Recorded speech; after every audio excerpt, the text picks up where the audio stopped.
Assalamualaikum warahmatullahi wabarakatuh. Bismillahirrahmanirrahim. Ahlan wa sahlan. Marhaban. Selamat datang di channel ini. Ikhwani wa akhwati, alhamdulillah kita bertemu lagi, dan pada kesempatan ini kita akan bersama-sama belajar bahasa Arab untuk tingkat madrasah aliyah kelas 12 IPA IPS. Dan pada kesempatan ini kita akan membahas untuk bab naibul fa'il atau pengganti subjek. Naib itu adalah pengganti, kemudian al-fa'il itu adalah subjek atau pelaku.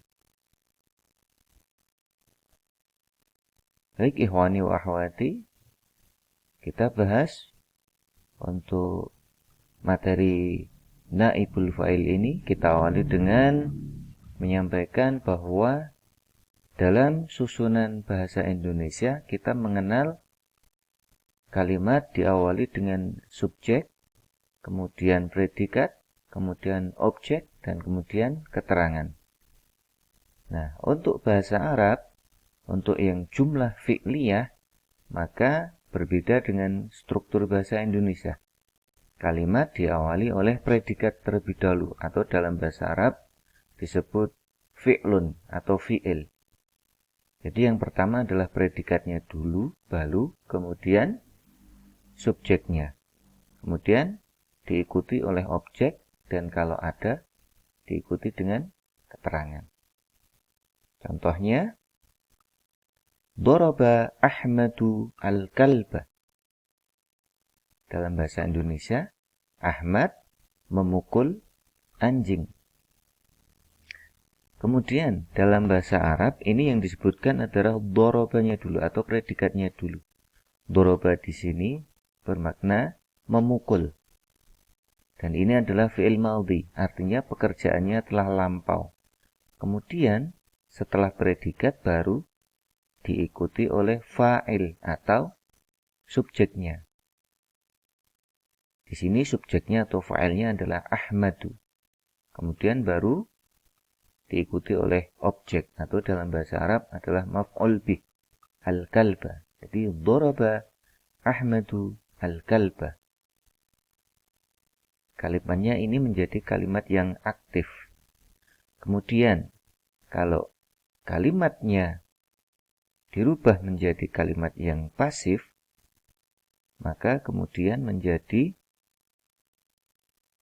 duriba al-kalbu. Atau kalau dalam bahasa Indonesia, anjing itu dipukul. Akan tapi dalam bahasa Indonesia biasanya disebutkan juga pelakunya. Anjing itu dipukul oleh Ahmad. Seperti itu. Akan tetapi dalam bahasa Arab, dalam kalimat pasif yang bentuknya seperti ini, maka fa'ilnya atau pelakunya atau subjeknya tidak disebutkan. Jadi menjadi duriba al-kalbu. Nah, untuk merubah kalimat aktif menjadi pasif, caranya yang pertama fi'ilnya atau predikatnya itu dipasifkan. Dari doroba menjadi duriba. Dan pembahasan untuk merubah fi'il yang aktif menjadi yang pasif ini sudah kita bahas pada pertemuan sebelumnya. Bisa dicek di materi yang sudah kita sampaikan sebelumnya. Jadi kemudian yang kedua adalah fa'il atau subjeknya itu tidak disebutkan atau dihapus. Jadi kalau kalimat aktif daraba Ahmadu, Ahmadnya atau fa'ilnya atau subjeknya disebutkan, maka kemudian dalam kalimat yang pasif tidak disebutkan. Duriba, kemudian langsung ke di sini objeknya al-kalbu. Perhatikan di sini ada perubahan harokat. Di sini maf'ul atau objeknya didhamahkan. Yang tadinya al-kalba karena ketika satu kata atau satu kalimat itu posisinya sebagai maf'ul bih, maka dia harokatnya atau i'rabnya itu harus nasab. Dan biasanya harokatnya fathah, al-kalba. Kan tetapi ketika kalimatnya menjadi kalimat yang pasif, maka kemudian fi'ilnya menjadi fi'il yang bentuk pasif, kemudian fa'ilnya dihilangkan atau subjeknya dihilangkan, kemudian maf'ul bihnya berubah menjadi naibul fa'il atau pengganti fa'il. Dan ada perubahan i'rab, perubahan harokat di sini. Tadinya al-kalba menjadi al-kalbu. Jadi duribal kalbu, anjing itu dipukul. Ini contoh untuk kalimat dengan fi'il yang maudhi atau kata kerja lampau. Untuk kata kerja yang sedang berlangsung atau fi'il mudhari' sama saja. Jadi sini contohnya yadribu Ahmadu al-kalba.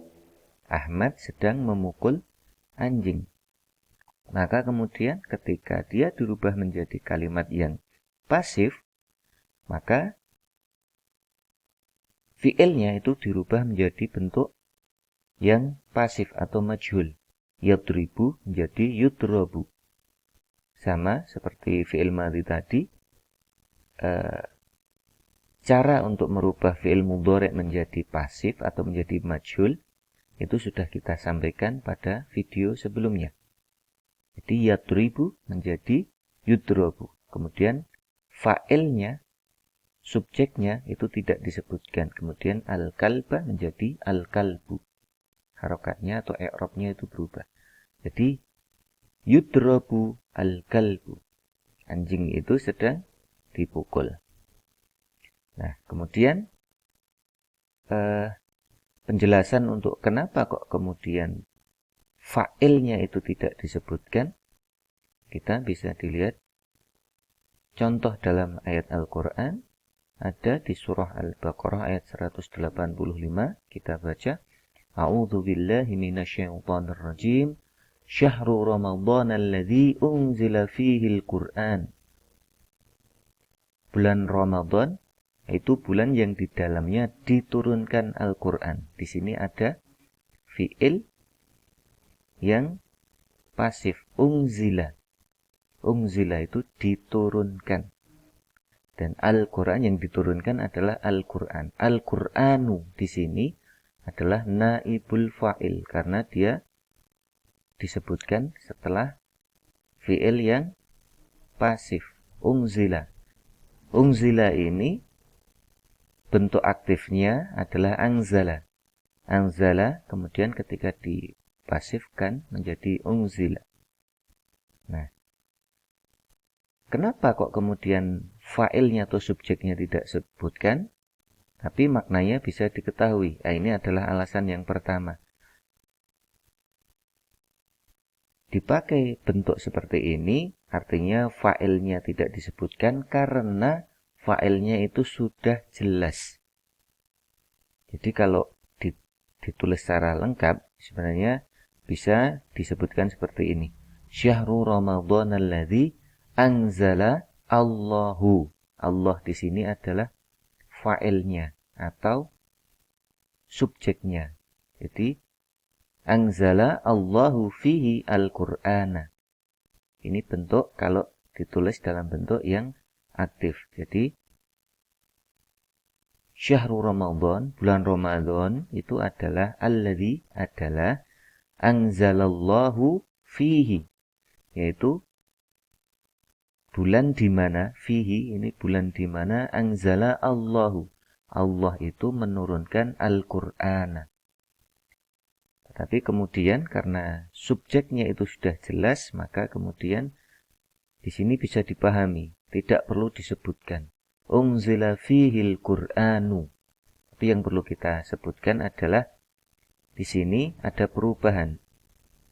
Yang tadinya tidak disebutkan subjeknya, dia menjadi Al-Qur'an di sini adalah posisinya naibul fa'il, pengganti fa'il. Oleh karena itu harokatnya dhammah. Unzila fihil Qur'anu. Kalau kalimatnya dalam kalimat kok disebutkan Allah menurunkan Al-Qur'an, maka bentuk di situ Al-Qur'an di sini menjadi maf'ul bih atau objek, maka harokatnya menjadi fathah Al-Qur'ana. Seperti itu. Kemudian di contoh berikutnya disebutkan bahwa di surah Al-A'raf ayat 204, A'udzubillahi minasyaitonir rajim, wa idza quri'al Qur'anu fastami'u lahu wa ansitu la'allakum turhamun. Dan apabila dibacakan Al-Qur'an, maka dengarkanlah dengan baik dan perhatikanlah dengan tenang agar kamu mendapat rahmat. Nah, di sini ada contoh kalimat yang pasif. Quri'al Qur'anu. Quri'a itu artinya adalah dibacakan atau dibaca. Yang dibaca adalah Al-Qur'an. Bentuk aktifnya adalah qara'a. Qara'a itu membaca, kemudian ketika dia ditulis quri'a, maka artinya adalah dibaca. Al-Qur'anu. Yang dibaca adalah Al-Qur'an. Di sini tidak disebutkan fa'ilnya atau pelakunya. Karena bisa dipahami di sini penekanannya adalah ketika Al-Qur'an itu dibaca, bukan siapa yang membaca. Jadi, kenapa kok kemudian fa'il atau subjeknya tidak disebutkan? Karena penekanannya itu bukan di siapa yang membaca, akan tetapi penekanannya adalah Al-Qur'annya itu dibaca. Dan Al-Qur'an di sini, maka karena naibul fa'il, maka harokatnya dhammah. Ketika fa'ilnya itu disebutkan dalam sebuah kalimat, misalnya qara'a al-fulanu al-Qur'ana, seperti itu. Jadi qara'a itu membaca, al-fulan, fulan itu seseorang. Jadi ketika fulan atau seseorang itu di sini membaca Al-Qur'ana, maka Al-Qur'an di sini posisinya adalah maf'ul bih atau objek. Maka harokat akhirnya atau i'rabnya itu nasab, kemudian tandanya adalah harokat belakangnya fathah. Al-Qur'ana. Ini karena fa'ilnya disebutkan. Jadi kalau susunan yang aktif, jadi tadi kita sebutkan di awal, predikat, kemudian subjek, kemudian objek. Ini kalimat yang disebutkan subjeknya, maka objeknya di sini i'rabnya adalah nasab atau mansub. Tandanya di sini adalah fathah. Al-Qur'ana. Kalau tidak disebutkan quri'al Qur'anu. Al-Qur'an itu dibaca. Maka Al-Qur'an ini posisinya bukan maf'ul bih lagi, akan tetapi menjadi naibul fa'il atau pengganti fa'il. Kemudian i'rabnya berubah menjadi rafa atau marfu, sehingga harokat belakangnya tandanya itu adalah dhammah, Al-Qur'an. Kurang lebih seperti itu yang kita pelajari dari bab naibul fa'il atau pengganti fa'il. Ikhwani wa akhwati, semoga apa yang kita pelajari pada kesempatan ini ada manfaatnya, dan semoga kita diberikan pemahaman oleh Allah Subhanahu wa Ta'ala sehingga kita bisa memahami kalimat-kalimat dalam bahasa Arab dengan lebih baik lagi. Terima kasih atas perhatiannya. Syukran ala ihtimamikum. Assalamualaikum warahmatullahi wabarakatuh.